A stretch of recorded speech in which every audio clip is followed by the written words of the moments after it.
Abdul Somad, manusia penjual agama ya, yang hanya jadi ustadz, nyari uang jadi ustadz ya, jadi akhirnya dia jadi ustadz radikal.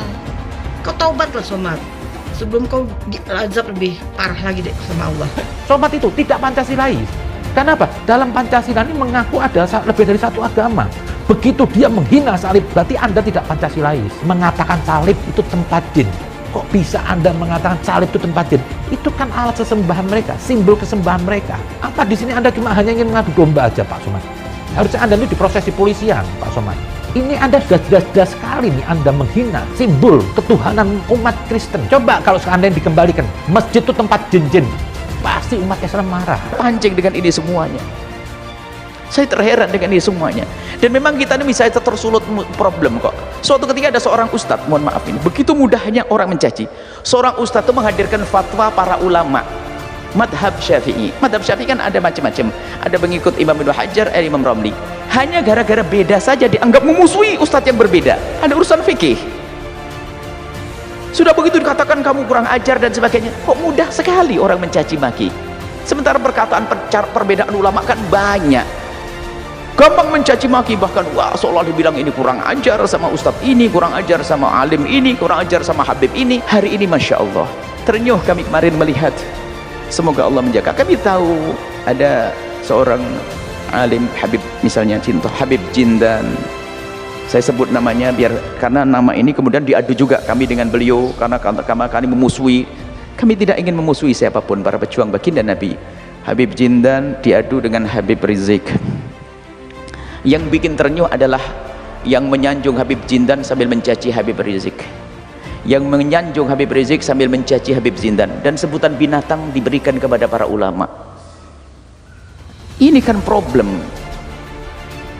Kalau Anda berjuang, Anda harus tahu siapa musuhmu. Kalau Anda tidak tahu musuhmu, Anda bisa memenggal leher kawanmu sendiri. Kan begitu kisah dalam medan laga. Anda harus mengenali siapa kawanmu dan siapa lawanmu. Lah ini kawan jadikan lawan ini. Sampai saya lihat komentar, Masya Allah, tak taunya muncul juga, saya diikut-ikutkan juga katanya. Wah, Buya Yahya menghabisi siapa? Habib Jindan kan, masih menghabisi Habib Rizik. Kadang-kadang ada apa ini, pengadu domba ini siapa? Mereka itu berbeda cara dalam berjuang. Kalau kita lihat apa yang disampaikan Habib Jindan misalnya di Istana Negara di Bogor itu, menunjukkan tentang indahnya cara berjuangnya baginda Nabi SAW. Tapi di situ juga disebutkan ketegasan Nabi. Cuman kenapa kok diarahkan seolah-olah ini adalah menghantam Habib Rizik? Ini kenapa kok ada model manusia semacam ini? Habib Rizik dengan caranya, dan Habib Rizik sendiri kalau secara pribadi lembut, akan tapi ada saat-saat beliau harus tegas. Tapi lihat ini pun fitnah. Tak taunya saya juga masuk di situ. Kita itu sering tersulut dengan fitnah, apalagi media sosial. Kami ingatkan, jangan Anda berkomentar sesuatu yang membahayakan umat. Ini caci maki. Yang menyanjung satunya mencaci yang lain, menyebut nama binatang. Ya begitu. Sesaat menyanjung Habib Jindan dan Nabi ini, lalu menyebut Habib Jindan. Yang satu adalah mencaci Habib Jindan, katanya innalillah. Ini sebuah contoh saja, kami sebutkan contoh, saya sebut namanya karena kami tahu dua-duanya. Mereka adalah pejuang Nabi Muhammad semuanya, pejuang Rasulullah dengan cara yang satu dengan cara kelembutan, tapi bukan bertentangan. Mohon maaf, beda cara bukan berarti bertentangan. Yang menganggap beda cara bertentangan, itulah orang yang tidak paham perjuangan. Kan dalam strategi perang ada yang begini, ada begitu. Main bola saja kan ada yang maju, mundur dan sebagainya. Kalau maju semuanya belakang kosong. Kalau gini ada yang diam karena dia kiper. Kalau kiper maju, ya artinya macam-macam.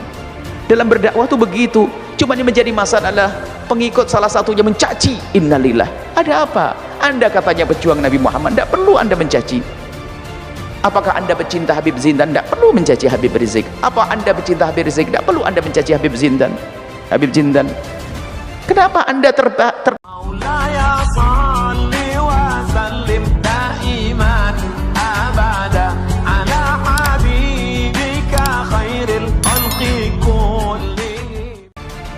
Jangan heran Ustadz Somad dideportasi. Singapura sudah lama anti-Islam.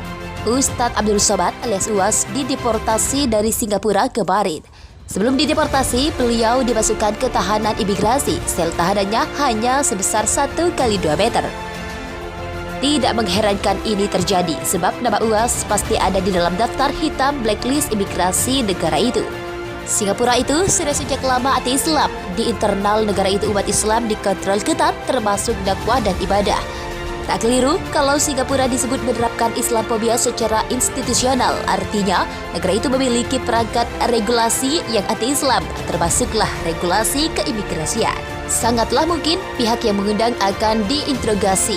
Tidak tertutup pula kemungkinan mereka akan mengalami perlakuan khusus dari badan-badan keamanan Singapura. Penahanan di sel imigrasi tidak seharusnya dilakukan terhadap UAS. Pihak keamanan pastilah bisa melakukan evaluasi asesmen apakah beliau akan menjadi ancaman keamanan di bandara. Mereka bisa menggeledah atau body search untuk memastikan benda-benda bawaan yang bisa akan menjadi sumber bahaya. Tidak perlulah dimasukkan ke sel tahanan sebelum dideportasi. Kalau orang-orang yang terduga membawa narkoba atau yang mungkin melakukan keributan, bisa dipahami kalau harus ditahan di sel sebelum dideportasi. Sebelum ini pernah beberapa ustadz Indonesia yang dideportasi oleh penguasa Singapura. Banyak orang yang menyebut Singapura sebagai Israelnya Asia Tenggara dalam hal security. Ada benarnya, tapi orang Melayu di negara kecil ini tak mungkinlah bisa menjadi Hamas. 17 Mei 2022, jangan heran Ustadz Somad dideportasi. Singapura sudah lama anti-Islam. Ustadz Abdul Somad alias UAS dideportasi dari Singapura ke Bahrain. Sebelum dideportasi, beliau dimasukkan ke tahanan imigrasi. Sel tahanannya hanya sebesar 1 kali 2 meter. Tidak mengherankan ini terjadi sebab nama UAS pasti ada di dalam daftar hitam blacklist imigrasi negara itu. Singapura itu sudah sejak lama anti-Islam. Di internal negara itu umat Islam dikontrol ketat termasuk dakwah dan ibadah. Tak keliru kalau Singapura disebut menerapkan Islamophobia secara institusional, artinya negara itu memiliki perangkat regulasi yang anti-Islam, termasuklah regulasi keimigrasian. Sangatlah mungkin pihak yang mengundang akan diinterogasi. Tidak tertutup pula kemungkinan mereka akan mengalami perlakuan khusus dari badan-badan keamanan Singapura. Penahanan di sel imigrasi tidak seharusnya dilakukan terhadap UAS. Pihak keamanan pastilah bisa melakukan evaluasi asesmen apakah beliau akan menjadi ancaman keamanan di bandara. Mereka bisa menggeledah atau body search untuk memastikan benda-benda bawaan yang bisa akan menjadi sumber bahaya. Tidak perlulah dimasukkan ke sel tahanan sebelum dideportasi. Kalau orang-orang yang terduga membawa narkoba atau yang mungkin melakukan keributan, bisa dipahami kalau harus ditahan di sel sebelum dideportasi. Sebelum ini pernah beberapa ustadz Indonesia yang dideportasi oleh penguasa Singapura. Banyak orang yang menyebut Singapura sebagai Israelnya Asia Tenggara.